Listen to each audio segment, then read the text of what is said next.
ஊரக வேலைவாய்ப்பு திட்டத்திற்கான நிதியை விடுவிக்கவில்லை என குற்றச்சாட்டு.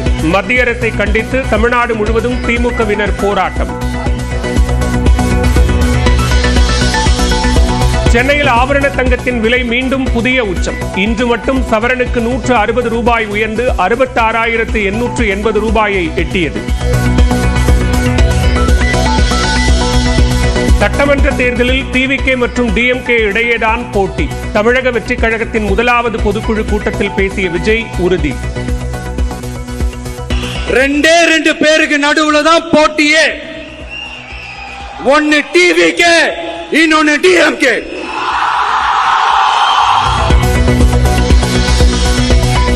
ஏஞ்சி தமிழர்கள் என்றால் அலர்ஜி என பிரதமர் மோடிக்கு விஜய் கேள்வி. தமிழ்நாடு பல பேருக்கு தண்ணி காட்டியது என்றும் எச்சரிக்கை. ஒரே நாடு ஒரே தேர்தல் நீங்க ஸ்டார்ட் பண்ணப்பவே புரிஞ்சிருச்சு பிரதமர் சார். தமிழ்நாட்டை கொஞ்சம் கேர்ஃபுல்லா ஹேண்டில் பண்ணுங்க சார். ஏன்னா தமிழ்நாடு பல பேருக்கு தண்ணி காட்டின ஸ்டேட் சார், பல பேருக்கு தண்ணி காட்டின ஸ்டேட் சார். பார்த்து சார், பார்த்து செய்யுங்க சார், மறந்துடாதீங்க சார். திமுகவுக்கு யாரும் போட்டி இல்லை என தாவேக தலைவர் விஜய்க்கு திமுக நாடாளுமன்ற குழு தலைவர் கனிமொழி பதிலடி. முதலமைச்சர் மு க ஸ்டாலினுக்கு போட்டியாக எந்த தலைவரும் களத்தில் இல்லை என்றும் பேட்டி. எல்லாரும் திமுகவைத்தான் போட்டியாக நினைக்கிறார்கள். நிச்சயமாக திமுகவுக்கு போட்டியாக யாரும் இல்லை. முதலமைச்சர் அவர்களுக்கு போட்டியாக வேறு எந்த தலைவரும் களத்தில் இல்லை என்பது தெள்ள தெளிவாக தெரியும். எப்போதும் அதிமுகவுக்கும் திமுகவுக்கும் இடையேதான் போட்டி என விஜய்க்கு ஜெயக்குமார் பதில். யாருக்கு யார் எதிரி என்பதை வாக்காளர்கள் தான் முடிவு செய்வர் என தமிழக பாஜக தலைவர் அண்ணாமலை பேட்டி. கட்சி ஆரம்பித்து 1.5 வருஷத்துல 3 முறை வெளியே வருவது அது ஒரு அரசியல். இந்த அரசியலை மக்கள் பார்ப்பாங்கல்ல. கட்சி ஆரம்பிச்சு எத்தனை முறை வெளியே வந்தீங்க, எத்தனை முறை ஏசி காரை தாண்டி வெளியே வந்தீங்க, எத்தனை முறை மண்டபத்தில் மீட்டிங் போட்டீங்க. தொகுதி மறுசீரமைப்பால் யாருக்கும் எந்த அநீதியும் ஏற்படாது என மத்திய உள்துறை அமைச்சர் அமித்ஷா விளக்கம். திமுக தனது ஊழலை மறைக்கவும் வரவிருக்கும் தேர்தல் தோல்வியை தவிர்க்கவும் மொழி மற்றும் தொகுதி மறுசீரமைப்பு பிரச்சனையை எழுப்புவதாக விமர்சனம். மியான்மர் மற்றும் தாய்லாந்தில் கடும் நிலநடுக்கத்தால் ஏற்பட்ட உயிரிழப்பு 704 அதிகரிப்பு.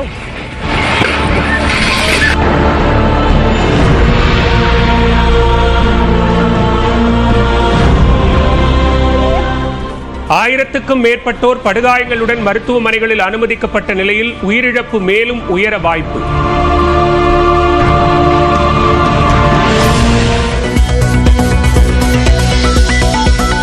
தாய்லாந்தில் நிலநடுக்கத்தால் காயமடைந்த 100க்கும் மேற்பட்டோருக்கு சிகிச்சை.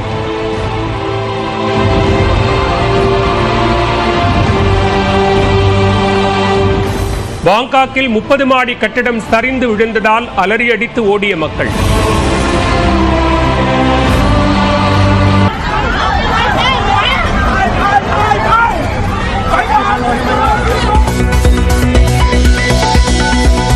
மியான்மருக்கு 15 டன் நிவாரணப் பொருட்களை அனுப்பி வைத்தது இந்தியா.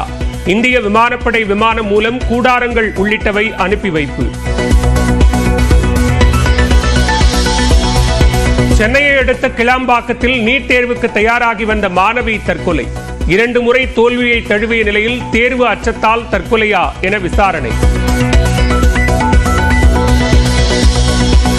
செங்கல்பட்டு மாவட்டம் சிங்கப்பெருமாள் கோயில் அருகே ரவுடியை துப்பாக்கியால் சுட்டுப்பிடித்த போலீஸ். வனப்பகுதியில் பதுங்கியிருந்த அசோக்குமார் தாக்க முயன்றதால் அதிரடி.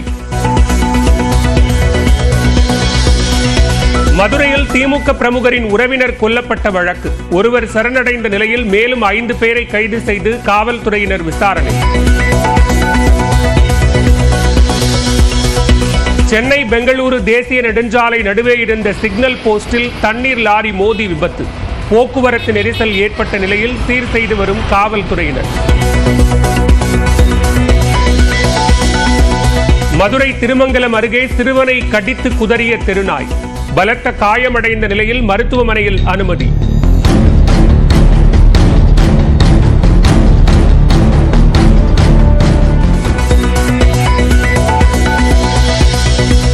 தூத்துக்குடி மாவட்டம் எட்டயபுரம் அருகே கீழநம்பிபுரத்தில் பேச மறுத்ததால் சிறுமியை தீயிட்டு கொளுத்திய இளைஞர். மருத்துவமனையில் சிகிச்சை பெற்று வந்த நிலையில் உயிரிழந்த பரிதாபம். IPL தொடரில் 17 ஆண்டுகளுக்கு பிறகு சேப்பாக்கம் மைதானத்தில் சென்னை அணியை வீழ்த்திய பெங்களூரு அணி 50 ரன்கள் வித்தியாசத்தில் அபார வெற்றி பெற்று அசத்தல். சொந்த மண்ணில் சூப்பர் கிங்ஸ் தோற்றது ஏமாற்றம் அளிப்பதாக சென்னை அணியின் ரசிகர்கள் அதிருப்தி. ஐ திங்க் டீம் செலெக்ஷன் சரியில்லை. மனசு கஷ்டமா தான் இருக்கு. CSK தோத்தது. CSKவை தோற்கடித்த வெற்றியை எப்போதும் மறக்க மாட்டோம் என பெங்களூரு அணி ரசிகர்கள் உற்சாகம்.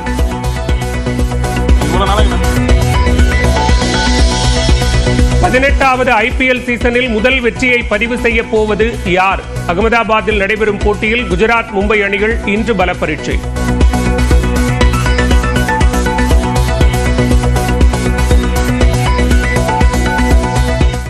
நூறு நாள் வேலை திட்டத்திற்கான நிதியை விடுவிக்காததை கண்டித்து திருவள்ளூர் மாவட்டம் அயப்பாக்கத்தில் திமுகவினர் போராட்டத்தில் ஈடுபட்டிருக்கிறார்கள். தொடர்பான கூடுதல் விவரங்களோடு இணைகிறார் செய்தியாளர் கண்ணியப்பன். கண்ணியப்பன், விவரங்களை பதிவு செய்யலாம். யார் யார் அந்த போராட்டத்தில் பங்கெடுத்திருக்கிறார்கள்? பாலா, சென்னை தெற்கு மாவட்ட திமுக அமைச்சர் மா சுப்பிரமணியன் ஏற்பாட்டில் மாவட்ட விவசாய அணி அமைப்பாளர் முன்னிலையில சட்டமன்ற உறுப்பினர் காரம்பாக்கம் கணபதி உள்ளிட்ட திமுகவினர் 500க்கும் மேற்பட்டோர் அயப்பாக்கம் வாட்டர் டேங்க் அருகே மத்திய அரசை கண்டித்து தற்போது ஆர்ப்பாட்டத்தில் ஈடுபட்டு வராங்க. குறிப்பாக மண் வெட்டும் கோடாரி, கடப்பாறை, மண்வெட்டி, மண் சுமக்கும் கூடைகளோடு இந்த ஆர்ப்பாட்டத்திற்கு வந்த திமுகவினர், மகளிர் குழுவினர் ஏராளமானோர் ஒன்றிய அரசுக்கு எதிராக இந்த கோஷங்களையும் எதிர்ப்புகளையும் தெரிவித்து ஆர்ப்பாட்டத்தில் ஈடுபட்டு வராங்க. குறிப்பாக இந்த 100 நாள் வேலை திட்டத்தில் 4000 கோடி ரூபாய் தமிழகத்திற்கு வரவேண்டிய தொகையை விடுவிக்க கோரி இந்த கண்டன ஆர்ப்பாட்டத்தில் இது தமிழகம் முழுவதுமே திமுகவினர் ஆர்ப்பாட்டத்தில் ஈடுபட்டு வருகின்றனர். அந்த வகையில் அயப்பாக்கம் ஊராட்சியில திரளான 500க்கும் மேற்பட்ட திமுகவினர், மகளிர் அணியினர் மற்றும் பொதுமக்கள் சார்பில் இந்த பிரம்மாண்ட கண்டன ஆர்ப்பாட்டம் என்பது ஏற்பாடு செய்யப்பட்டு தற்போது கடந்த அரை மணி நேரமாக இந்த ஆர்ப்பாட்டம் என்பது நடைபெற்று வருகிறது. அதில் ஒன்றிய அரசுக்கு எதிராக பதாகைகளோடும் கோஷமிட்டு சட்டமன்ற உறுப்பினர் காரம்பாக்கம் கணபதி எழுச்சி உரையாற்றினார். தற்போது தொடர்ந்து இந்த ஆர்ப்பாட்டம் என்பது நடைபெற்று வருகிறது. பாலா, விவரங்களுக்கு நன்றி கண்ணியப்பன். வரலாற்றிலேயே இல்லாத வகையில் மோசமான நிலநடுக்கத்தை மியான்மர் நாடு சந்தித்துள்ளது. சுற்றுலாவுக்கு புகழ்பெற்ற தாய்லாந்தையும் நிலநடுக்கம் உலுக்கி எடுத்துள்ளது. 250க்கும் மேற்பட்டோர் இந்த நிலநடுக்கங்களில் உயிரிழந்த நிலையில் 1000க்கும் மேற்பட்டோர் காயமடைந்தனர்.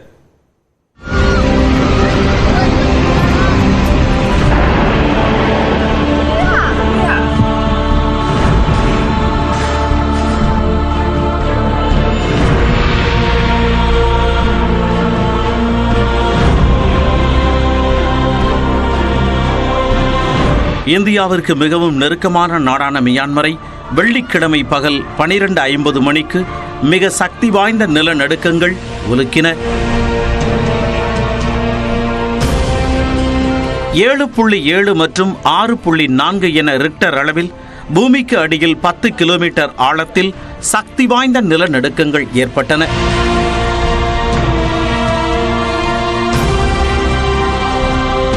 நிலநடுக்கத்தால் மாண்ட்லே மற்றும் தலைநகர் நைபிதோவில் மிக கடுமையான பாதிப்பு பதிவானது. இதனால் மாண்ட்லே விமான நிலையத்தில் கூடியிருந்த பயணிகள் அச்சத்தில் உறைந்தனர்.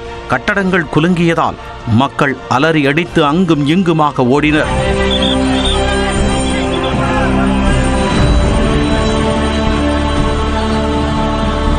சக்தி வாய்ந்த நிலநடுக்கத்தால் மாட மாளிகைகள் நொடி பொழுதில் கட்டட குவியலாக மாறின.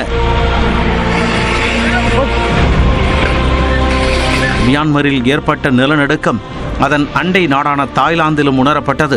அங்கு கட்டப்பட்டு வந்த 30 மாடி கட்டடம் சீட்டு கட்டுகள் போல் சரிந்து விழுந்தன.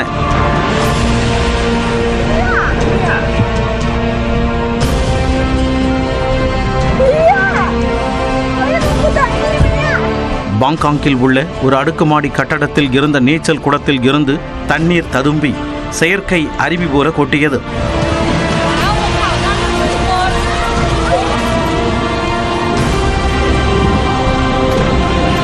கட்டட இடிபாடுகளில் இரும்பு கம்பிகள் சூழ்ந்திருக்க அதில் சிக்கிக்கொண்ட தொழிலாளர் ஒருவர் உதவிக்கரம் கேட்டு அலறியது மனதை மிகவும் உருக்கியது.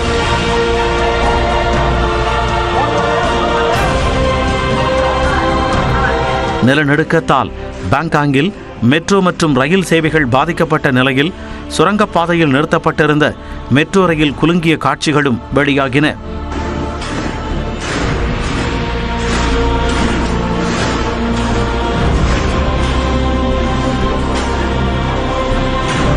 தலைநகர் பாங்காங்கில் கட்டடங்கள் இடியும் அபாயம் இருப்பதால் காயமடைந்தவர்களுக்கு சாலையிலேயே சிகிச்சை அளிக்கப்பட்டது.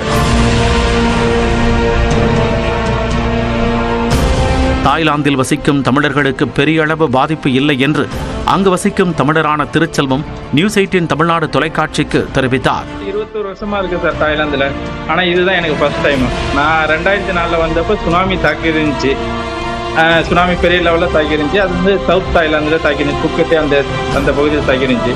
அதுக்கப்புறம் இப்போதான் முதல் தடவை தாய்லாந்தில் வந்து நிலநடுக்கத்தை உணர முடியுது. மியான்மரில் ஏற்பட்ட நிலநடுக்கம் சீனாவையும் விட்டு வைக்கவில்லை.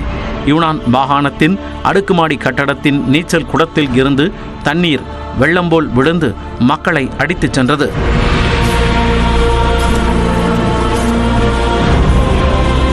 நிலநடுக்கம் தொடர்பாக உதவி எண்களையும் தூதரகம் அறிவித்துள்ளது. மியான்மர், தாய்லாந்து நாடுகளில் மீட்பு பணிக்கு உதவ இந்தியா தயாராக உள்ளதாக பிரதமர் மோடி உறுதியளித்துள்ளார்.